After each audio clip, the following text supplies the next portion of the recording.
are no magic weapons. An F-16 is not, neither is anything else. And if you look at F-16s, 10 F-16s $1 billion. You add the sustainment cost, another $1 billion. So you're talking about $2 billion for 10 aircraft. The Russians have 1,000 fourth and fifth generation fighters. So if you're going to contest Russia in the air, you're going to need a substantial amount of fourth and fifth generation fighters. So if you look at the cost curve and do the analysis, the smartest thing to have done is exactly what we did do, which is provide a significant amount of integrated air defense to cover the battle space and deny the Russians the airspace. This is my video update from Nicosia, Cyprus on this Friday morning. Let's talk about some news, and let's start things off with Armenia and Azerbaijan appear to be closing in on a peace deal. And this is happening in Russia, in Moscow, at the Eurasian Economic Council, on the sidelines of the Eurasian Economic Council. And we still don't have the exact details of this peace deal and what exactly has been agreed upon by the leaders of Azerbaijan and Armenia. But the indications are that we are heading towards some sort of lasting peace between the two nations. Yerevan and Baku are ready to end the 30-year dispute over Nagorno-Karabakh. Armenian Prime Minister Nikol Pashinyan and Azerbaijani President Ilham Aliyev announced on Thursday in Moscow during the meeting of the Eurasian Economic Council hosted by Russian President Vladimir Putin. The two leaders confirmed that they are prepared to normalize relations on the basis of mutual recognition of territorial integrity, in the words of both Aliyev and Pashinyan. Putin said he was very pleased that the two former Soviet republics seem to have come to an agreement, including on transport communications. This appeared to be in reference to Azerbaijan's access to the territory of Nakhichevan, located between Armenia and Turkey. So that is some very good news. Once we get the details of what exactly this peace deal contains, I will report on it. But the basis of the deal is mutual recognition of territorial integrity. In other words, the dispute over territory appears to be moving towards a resolution between Armenia and Azerbaijan. And this is all happening in Moscow, in Russia, on the sidelines of the Eurasian Economic Council. So a peace deal is in the works between Armenia and Azerbaijan. And we have recession in Germany. The German economy enters recession as first quarter GDP data is revised lower. Data from the German Statistics Office on Thursday showed a downward revision of GDP from 0 to minus 0.3% for the first 3 months of the year, a negative 0.3%. Germany also recorded a 0.5% contraction in the last quarter of 2022. This is according to CNBC. So not good news for Olaf Scholz and Baerbock and Habeck, but Germany had a choice. It didn't have to be this way. They could have avoided recession. They could have avoided sanctions against Russia. They could have played a constructive role in this dispute between Russia and Ukraine, NATO and Russia, if Germany had just decided many years ago to tell the government of Poroshenko or the government of Zelensky to implement the Minsk agreements. They could have done that. They could have told Zelensky when he was at the Munich Security Conference in early 2022 to shut his mouth and not run around Munich saying that he was going to get a nuclear weapon. They could have told Zelensky a year and a half ago to just declare that Ukraine would never pursue entrance into NATO. They could have pushed back against the Biden White House sanctions and the Biden White House escalation, and they could have decided to play a role as a mediator. They could have told Boris Johnson not to travel to Kiev in April of 2022 and ruin the ceasefire that we were so close to getting back in early April of 2022. Germany could have done a number of things to have avoided this conflict, the cutting off of Russian resources to Germany, the sanctions, and now this recession. Instead, the Olaf Scholz government, they decided that they would look after the best interests of Biden, Blinken, Sullivan, and Nuland instead of the best interests of the German people. And now Germany is deindustrialized. They are demilitarized. They're Nord Stream-ized, and now they're in a recession. This was all avoidable. All of this was avoidable. And actually, it was very easily avoidable if Olaf Scholz just had some backbone. And Angela Merkel, for that matter, as well. If Angela Merkel would have just told Poroshenko or Zelensky, just implement the damn Minsk agreement, you buffoons. That's all she had to tell Porky Poroshenko, and that's all she had to tell Zelensky. That was Zelensky's campaign platform, was peace in Ukraine. All Merkel had to do was say, Zelensky, just follow through on your campaign platform. And all would have been good. Anyway, since we were talking about Germany's choice to please Nuland, let's talk about Nuland, because she was in Kiev on Thursday. And Tori Nuland, she said that the big spring, summer, fall, winter, spring, summer, fall, winter, summer, fall, spring offensive has been in the works, in a planning stage for the past 4 to 5 months. The U.S. Secretary of State for Political Affairs, Victoria Nuland, told an audience in Kiev on Thursday that Washington has been helping plan the Ukrainian counteroffensive against Russia for almost half a year. Even as you plan for the counteroffensive, which we have been working on with you for some 4 to 5 months, we are already beginning our discussions with the Ukrainian government and with friends in Kiev, both on the civilian side and on the military side, about Ukraine's long-term future, Nuland told the Kiev Security Forum via video link from the State Department.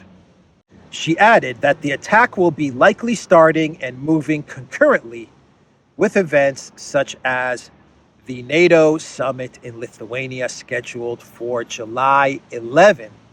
According to Nuland, the U.S. is also planning for Ukraine's future military to deter Russia. So wherever and however this ends, 1 year, 6 years, 16 years, we are not doing this again. She also painted a rosy picture of a future in which Ukraine would be the engine of Europe's revitalization and setting the democratic example for the whole world. The forum was organized by the Open Ukraine Foundation, established by former Ukrainian Prime Minister Arseny Yatsenyuk, who moderated the panel at which Nuland spoke. Another panel was co-sponsored by the Atlantic Council, whose officials argued that transatlantic unity and robust support can help Ukraine defeat Russia and renew European security. So a panel sponsored by the Atlantic Council, big surprise. The whole thing organized by Arseny Yatsenyuk. Yats is our guy, FVEU of Maidan fame.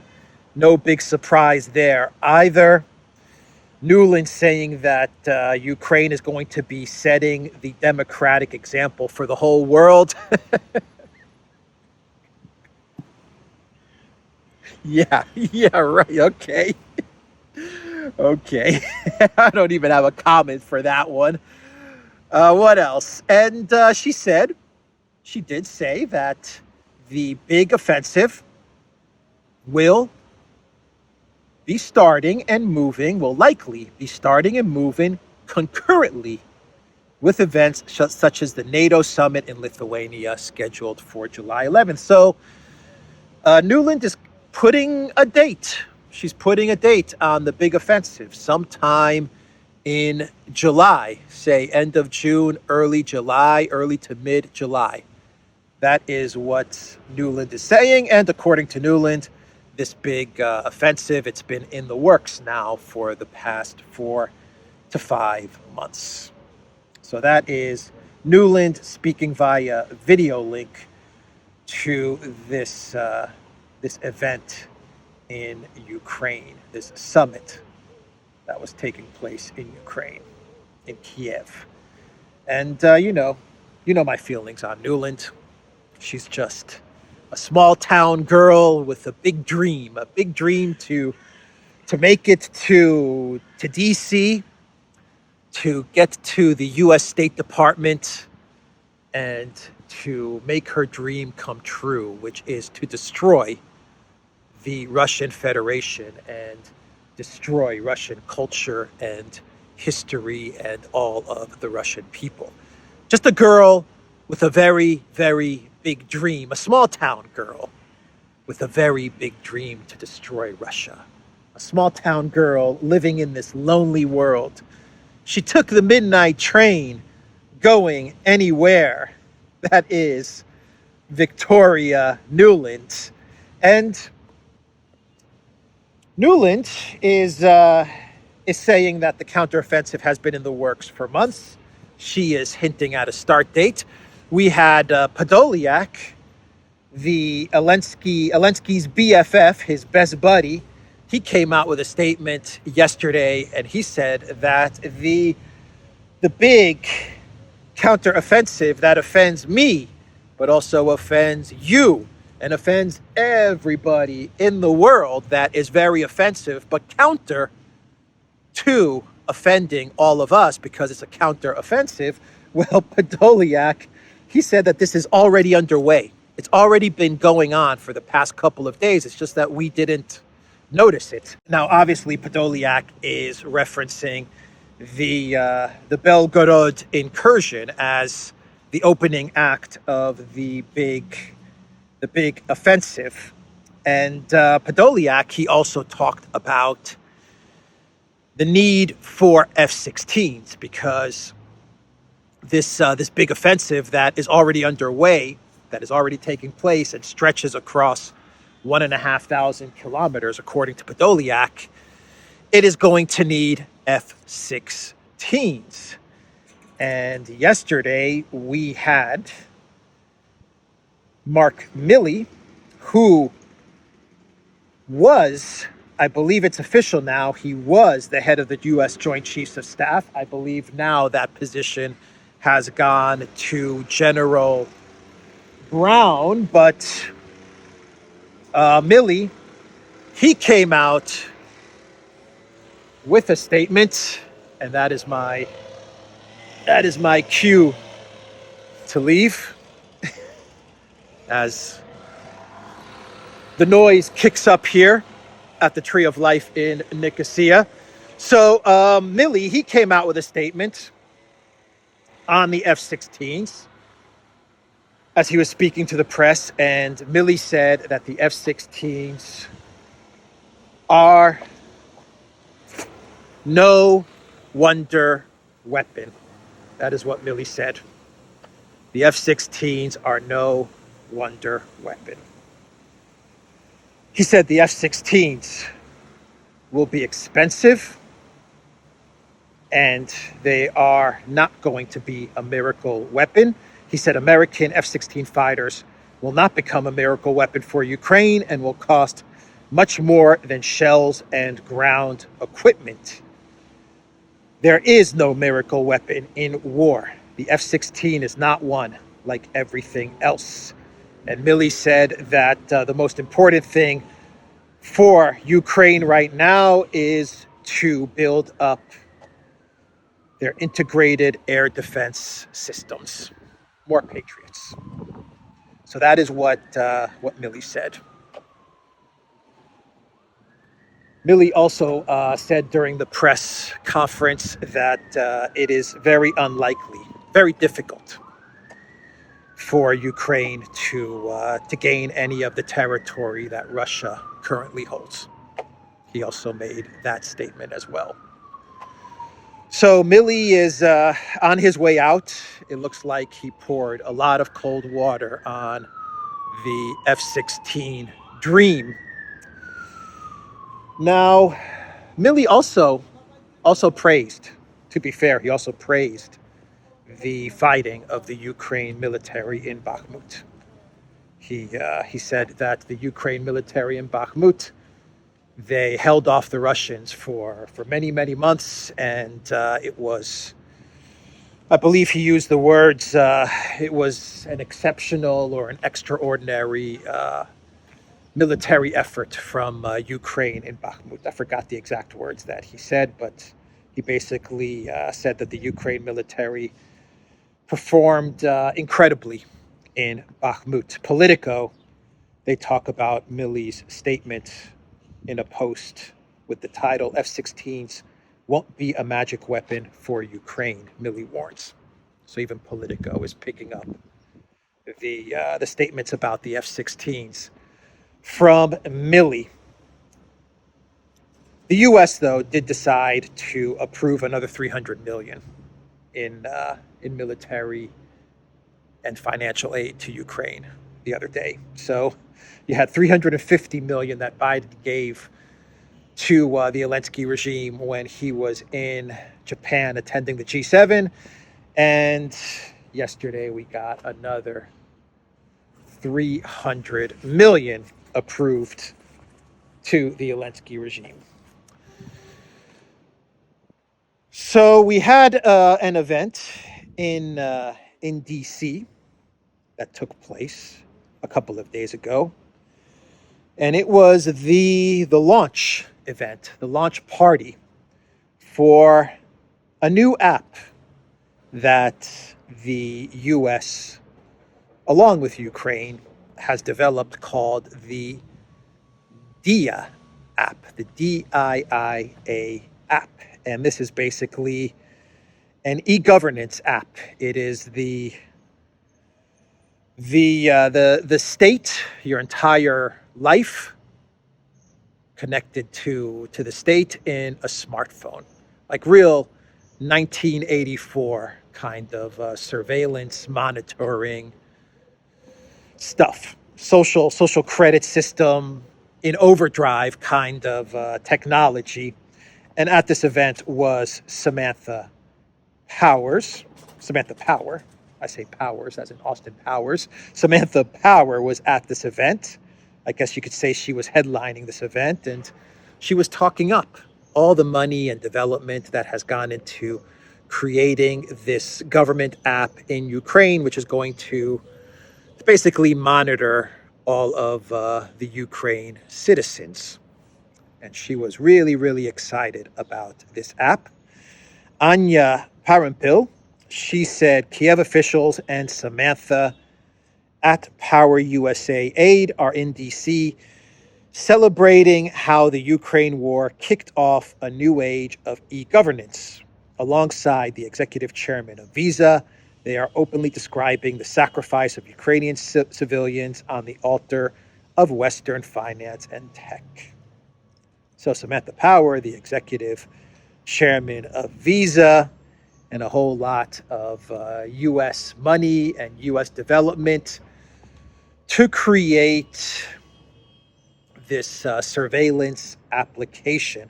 And Samantha Power, she tweeted, Ukraine has built an incredible e-government system and continued to build it even during the war. It's called Diia. We're sharing what they've built with the world and working to bring other democracies into the digital future too. We're working to bring other democracies into the digital future too. This app is coming to all of the collective West, and of course, the test case for this app, the testing ground is going to be Ukraine. As I've said many, many times, the collective West is becoming Ukraine, and Ukraine is becoming the collective West, and that is not a good thing. That is not a good thing at all for either side. It's not good for Ukraine, not good for the collective West, but that is exactly what is happening. And you know, when Samantha Power is talking up an e-governance surveillance app, and she is saying it's coming to a democracy near you, you know it's going to be really, really, really bad. Really bad. Anyway, that is the Diia app. And Samantha Power said that the U.S. government has spent something. She was really proud of it. The U.S. government has spent something like $15 billion of U.S. taxpayer money to not only fund this app, but to also pay the salaries of Ukraine government officials and Ukraine infrastructure and teachers and healthcare workers and all of these things. She basically said that the U.S. government is pretty much keeping the entire Ukraine economy afloat. The entire Ukraine economy is being paid for by the United States of America, and she's very proud of that. Very proud of that.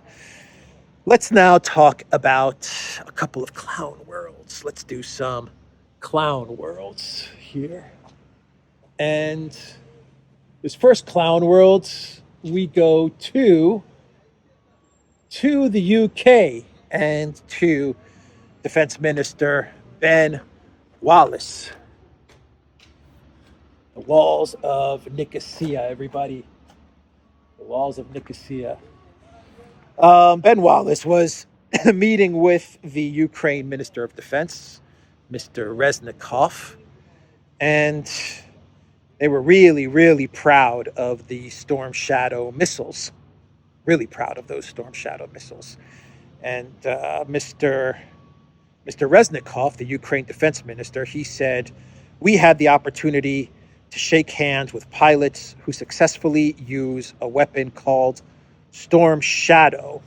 And at the meeting, the British Defense Minister was so excited at the fact that the Storm Shadow missiles have been used, and the Russian military has also confirmed that Storm Shadows have been used, because the Russian military is on the record saying that they have knocked down many UK Storm Shadow missiles. But Reznikov was really happy that pilots are using the Storm Shadows, and Wallace is very proud of the Storm Shadows.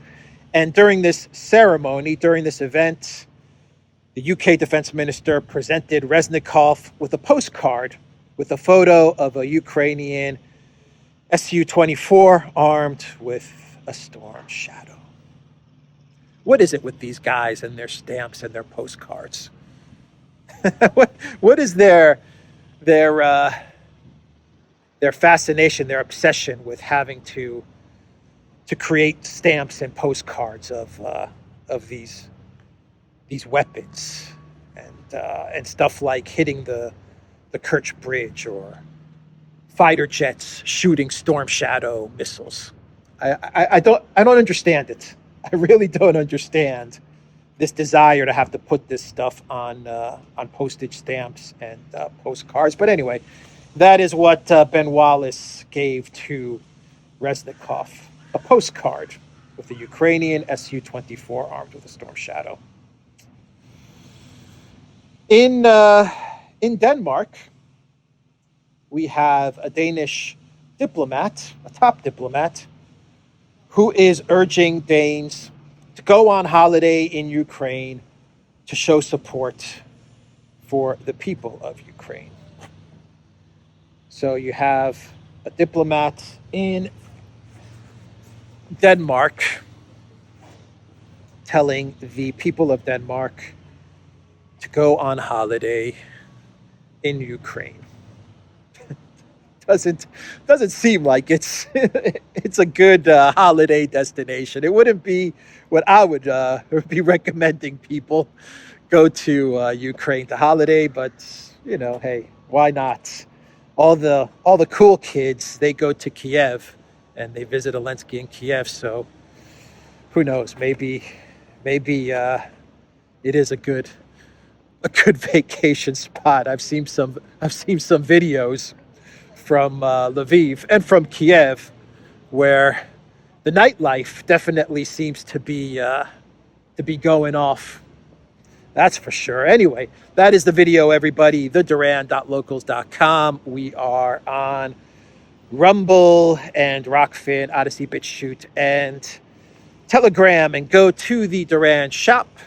Pick up a Duran t-shirt. Pick up a Duran backpack. Use the code Good Day and get 10% off. Take care.